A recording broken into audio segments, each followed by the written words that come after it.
La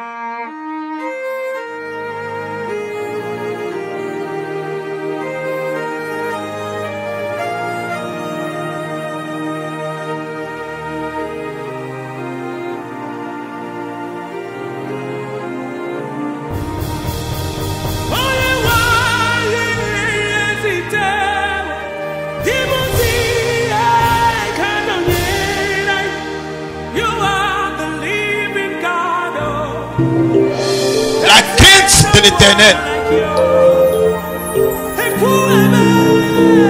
le secret d'un mariage réussi. Voici le thème de quelques petits conseils que je veux me permettre ce matin de prodiguer aux mariés. Là, aujourd'hui est votre jour. Dimanche prochain, on va parler aux autres. Aujourd'hui, c'est pour vous. Et puis ça tombe bien, c'est dans la fête des pères. Donc vous êtes 2 fois honorés. La crainte de l'Éternel, le secret des mariages réussis. Comment la crainte de Dieu se manifeste dans le mariage? Pour l'homme, la Bible dit dans Proverbe chapitre 18, le verset 22. Je lis. Celui qui trouve une femme, il trouve le bonheur. C'est une grâce qu'il obtient de l'Éternel. Celui qui trouve une femme a trouvé le bonheur. C'est une grâce qu'il obtient de l'Éternel. Ça veut dire, c'est une faveur qu'il obtient de l'Éternel. Ça veut dire que la femme est un don de Dieu. Vous les 2 hommes, vous devez regarder vos 2 femmes comme des dons de Dieu. Vous devez les regarder comme, on va dire, un griffe, quelque chose que Dieu vous a donné. Dieu vous a prêté ses filles. Dieu vous a prêté ses enfants pour qu'elles soient vos épouses. Elles sont pour vous des dons de Dieu. Elles sont pour vous des cadeaux que Dieu vous a offerts. Donc, regardez-les comme telles.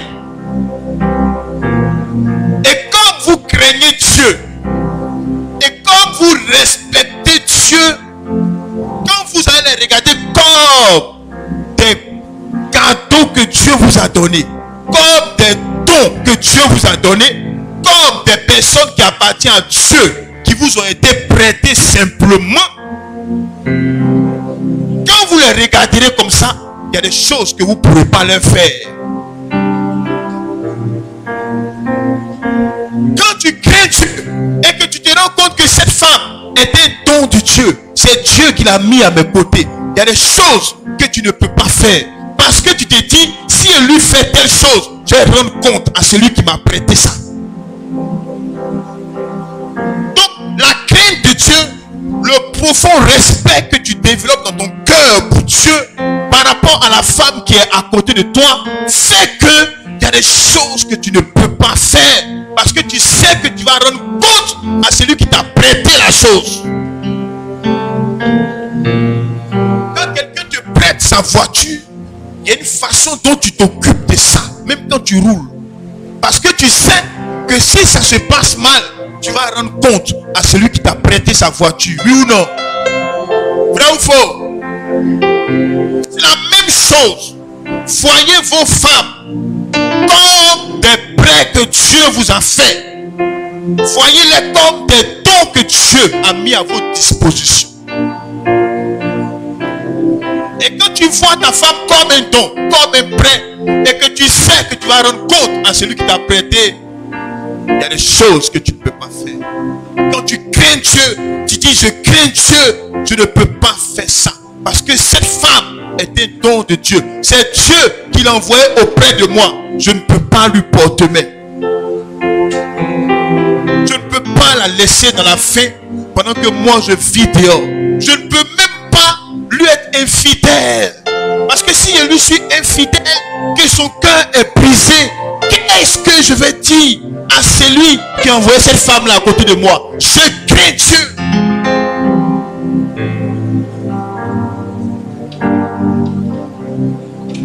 Alléluia. Je crains Dieu. J'ai trop peur de Dieu. J'ai trop peur de Dieu. Si vous marchez dans votre union avec la crainte de Dieu, vous allez réussir dans votre mariage. Alléluia. Le mariage n'est pas une corde au cou. Le mariage n'est pas l'enfer sur terre. C'est l'enfer sur terre pour les païens. Mais le mariage est une bénédiction. Dieu dit dans Genèse chapitre 2 verset 18, il n'est pas bon que l'homme soit seul. Ça veut dire ce qui est bon, c'est que l'homme soit accompagné d'une femme.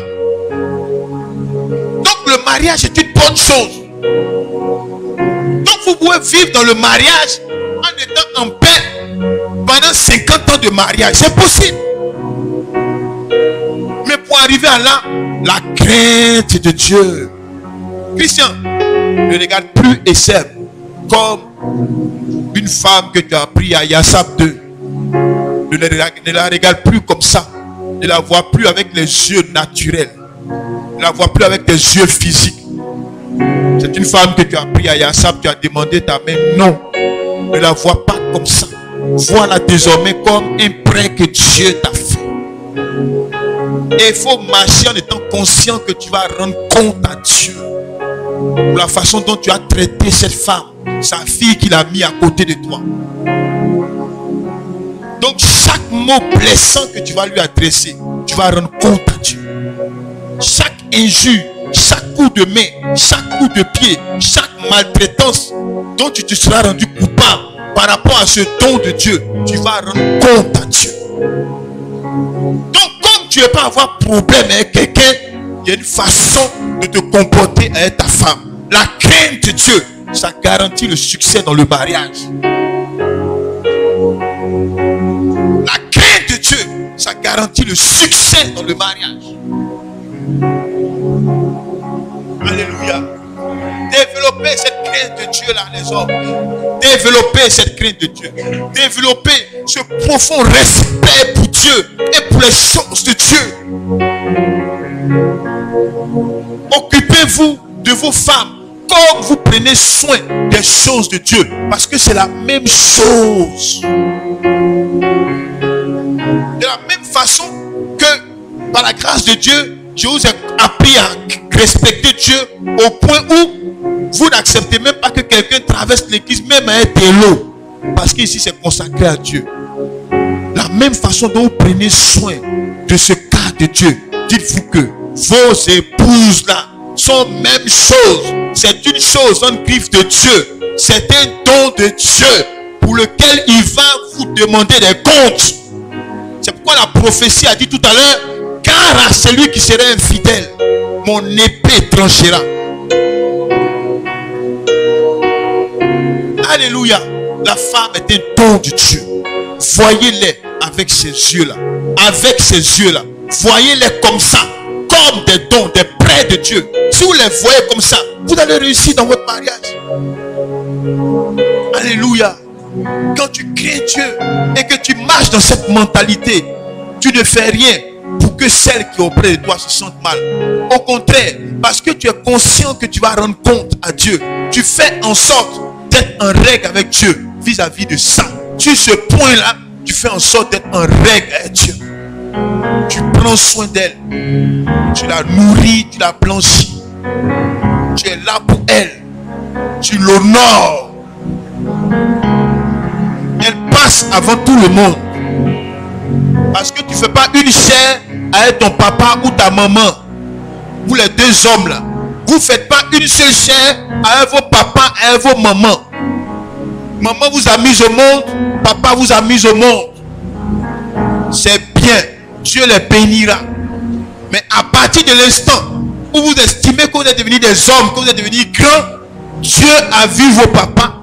Il a vu vos mamans. Et il a dit dans la Bible, tu feras une seule chair avec ta femme. vous êtes une seule chair. Vous devez les honorer. Vous devez les respecter. Camarade ne passe pas avant sa femme. Camarade ne passe pas avant sa femme. Travail ne passe pas avant sa femme. Le jour que tu as envie de travailler, qu'elle dit que non, le jour que tu t'assieds à côté de moi, tu t'assois. Et puis après, vous buvez de l'eau, vous dormez. Vous avez faim, c'est l'amour. C'est l'honneur. L'honneur. Tu l'honores. Si elle-même elle a eu faim, demain quand tu as dit d'en travailler, elle a dit que non, chérie, il ne faut pas travailler. Alléluia. Mais on ne dit pas qu'elle s'y a même. Il va travailler qu'elle s'y a même. Alléluia. Voyez-les comme des dons de Dieu. La deuxième chose que je vous dis, vous les hommes. La Bible dit dans 1 Corinthiens chapitre 11. 1 Corinthiens chapitre 11, à partir du verset 7. La Bible dit que la femme est la gloire de l'homme. La femme est la gloire de l'homme. Ça veut dire quoi? Le succès de votre mariage, ça repose sur la compréhension de ces deux choses. 1. La femme est un don de Dieu. Et 2. La femme est la gloire de l'homme. Ça veut dire quoi? Ça veut dire la gloire, c'est quelque chose de rayonnant. La gloire, c'est quelque chose qui fait qu'on te considère. La gloire, c'est une lumière. C'est une manifestation qui paraît surnaturelle et qui fait que on te respecte, on te craint. Donc pour un homme marié, ta gloire n'est pas dans le coût de la chaussure que tu portes, Justin. Ta gloire n'est pas dans le coût du vêtement que tu portes. Ta gloire, c'est ta femme. Donc quand elle brille, c'est toi qui brilles. Quand Essam brille, Christian, c'est toi qui brilles. Même si tu es un petit short et que, on va parler terre à terre, si tu es un petit culotte, un tapette, que tu marches auprès de Essam, que Essam est sapé, elle est propre, c'est toi qui es propre. C'est ça on dit que la femme est la gloire de l'homme. Parce que ce que tu es là, c'est dans ta femme que nous on regarde pour voir si c'est vrai. Si Essam est sapé, on va dire que Christian est sapé. Mais si toi tu es sapé et qu'elle est mal habillée, nous on ne va pas voir ton habit là. On dit que Christian n'est pas sapé. Parce que c'est elle qui est ta gloire. Est-ce que tu comprends ça, Justin? C'est elle qui est ta gloire. La femme est la gloire de l'homme. La femme est la gloire de l'homme. Donc le rayonnement de la femme est le rayonnement de l'homme. Ça veut dire que tu dois la faire rayonner. Tu dois la faire briller. Tu dois la saper. Mais elle est sapée, c'est toi qui es sapé. Alléluia. La femme est la gloire de l'homme. La femme est la gloire de l'homme. La femme est la gloire de l'homme. Donc quand tu comprends que la femme est la gloire de l'homme, tu n'as pas de problème pour t'occuper de ta femme. Tu n'as pas de problème pour payer parfum pour lui donner. Parce que quand elle est sans bon, nous on regarde, on dit ouais, Christian sent bon.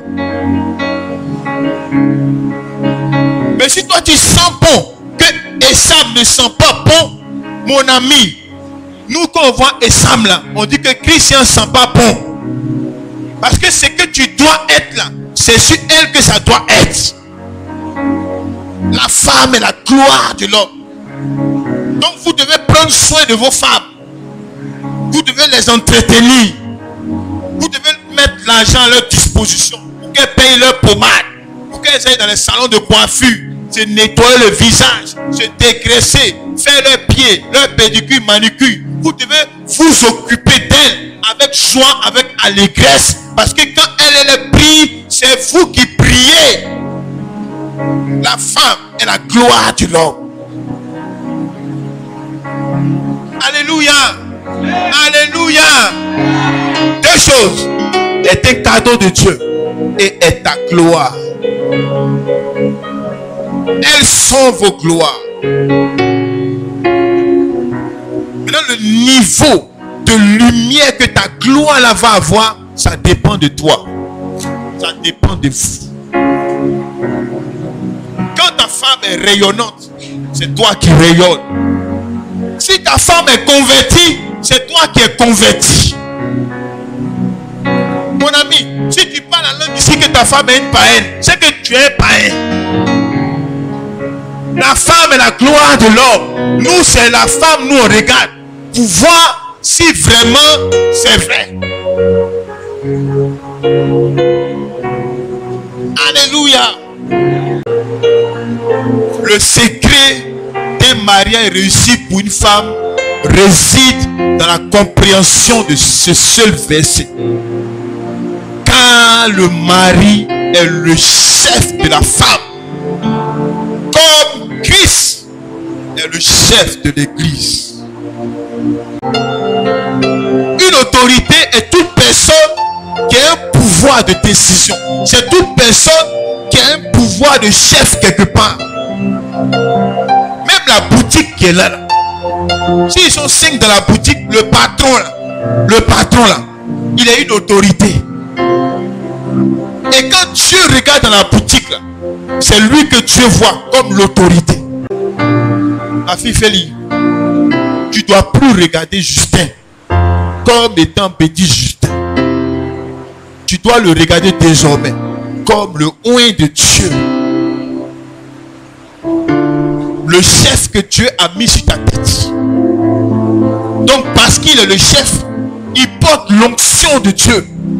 Il est le oint de Dieu pour votre maison. Il est le oint de Dieu pour votre foyer. Dans le foyer, dans votre famille là, c'est le oint de Dieu qui est là. C'est le chef qui est là.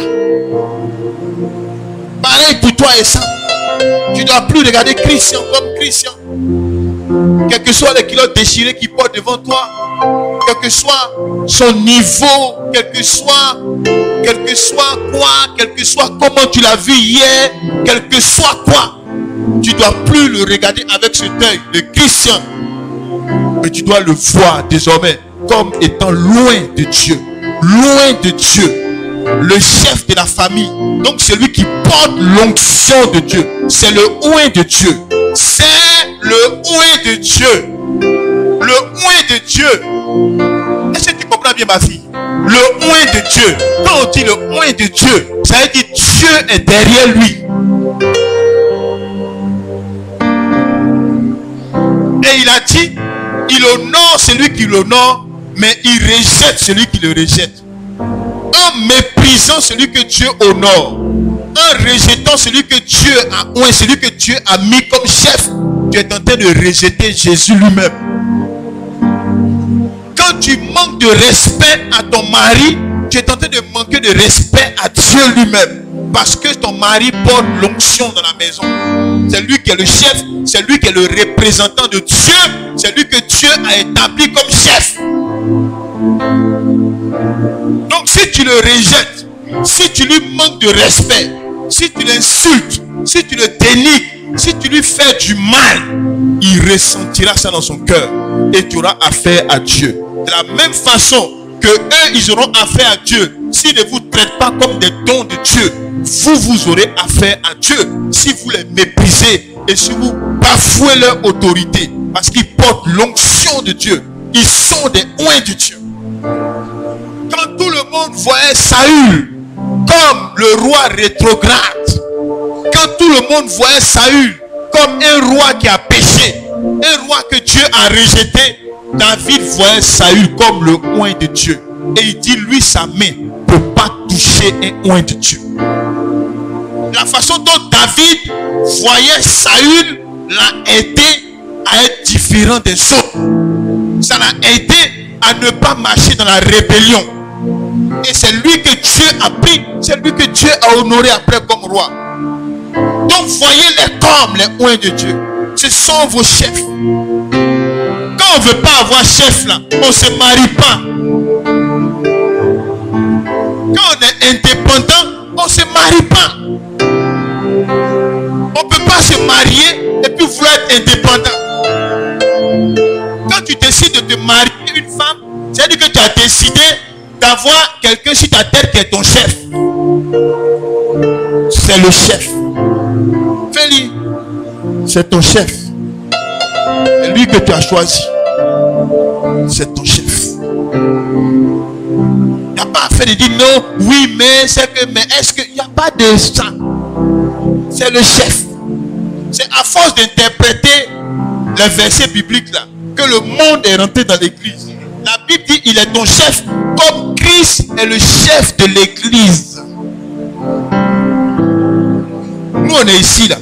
Si Jésus dit il n'y a pas culte dimanche prochain, il n'y a pas à faire de dire non, Jésus oui, mais tu vois, c'est vrai, il n'y a pas culte, mais tu vois, il y a un truc qu'il voulait prêcher là.